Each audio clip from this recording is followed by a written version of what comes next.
ఓకేలే ఓకేరా ఓకేరా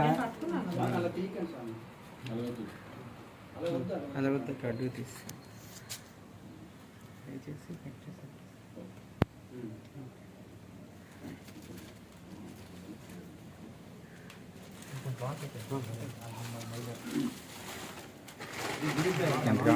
రోజు మనం తమిళనాయుడుపేటలో ఉన్న ఢిల్లీశ్వరరావు గారి ఇంటికి రావడం జరిగింది.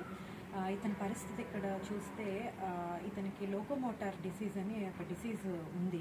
ఇది ఫ్యామిలీస్లో రన్ అవుతూ ఉంటుంది. అంటే కుటుంబంలో వాళ్ళ గ్రాండ్ పేరెంట్స్ నుంచి కూడా వాళ్ళ పేరెంట్స్ నుంచి వీళ్ళ పిల్లలకి వస్తూ ఉంటుంది. ఇతనికి లేట్ ఆన్సెట్, అంటే ఇతని 35 సంవత్సరాల తర్వాత ప్రెజెంటేషన్ వచ్చింది. బట్ పాపం వాళ్ళ పిల్లలు 18-20 సంవత్సరాలకి ఇతను కోల్పోయారు వాళ్ళని. అదే జనరేషన్ వాళ్ళ అమ్మమ్మ గారి దగ్గర నుంచి కూడా ఆ జబ్బు పిల్లలకి మనవళ్ళకి అందరికీ వచ్చి ఇప్పుడు ఫ్యామిలీలో అందరినీ కోల్పోయారు. అతను ఒక్కలే మిగిలి ఉన్నారు. అతను వాళ్ళ వైఫ్ కూడా రీసెంట్గా యాక్సిడెంట్ అయ్యి 2 కాళ్ళు ఫ్రాక్చర్స్ అయ్యి సో ఇద్దరు బెడ్ రిడెన్ పరిస్థితిలో ఉన్నారు. అతను ఎక్కడికి నడవలేని పరిస్థితిలో ఉన్నారు. సో ఇతనికి ఈరోజు మేము వచ్చి 2 నెలలకి సరిపడా నిత్యావసర సరుకులు పంపిణీ చేయడం జరిగింది. ఎవరైనా ఇతనికి వచ్చి ఆదుకొని ఆదరించి ఇతన్ని డిజబిలిటీకి కూడా పెన్షన్ వచ్చేలాగా చేసి, అలానే ఇతనికి ఖచ్చితంగా డిజబిలిటీ సర్టిఫికేట్ వస్తుంది సదరంలో అప్లై చేస్తే. బట్ అవి కూడా టెక్నికల్ కండిషన్స్ వల్ల హాల్ట్ పడింది అని చెప్తున్నారు.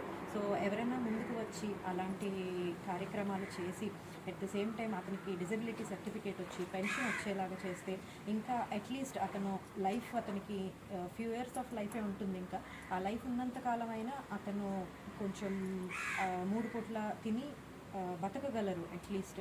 సో ఎవరైనా ముందుకు వస్తే బాగుంటుంది అని మనస్ఫూర్తిగా కోరుకుంటున్నాను.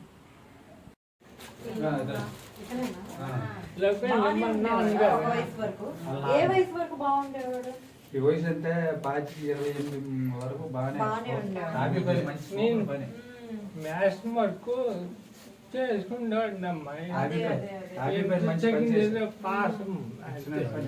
జనరేషన్ యాక్చువల్గా 20 years మ్యాక్సిమం లైఫ్ స్పాన్ వాళ్ళకి. మోటార్ న్యూరాన్ డిసీజెస్ ఇవి. ఆ తర్వాత అంటే ఇతనికి ఫస్ట్ జనరేషను వాళ్ళ అమ్మ నుంచి వచ్చింది అన్నారు కాబట్టి తర్వాత వీళ్ళ పిల్లలకి వెళ్ళేసరికి ఇంకా స్ట్రాంగ్ వెళ్తుంది. అందుకు చిన్న వయసులోనే వాళ్ళు ఎఫెక్ట్ అవుతారు.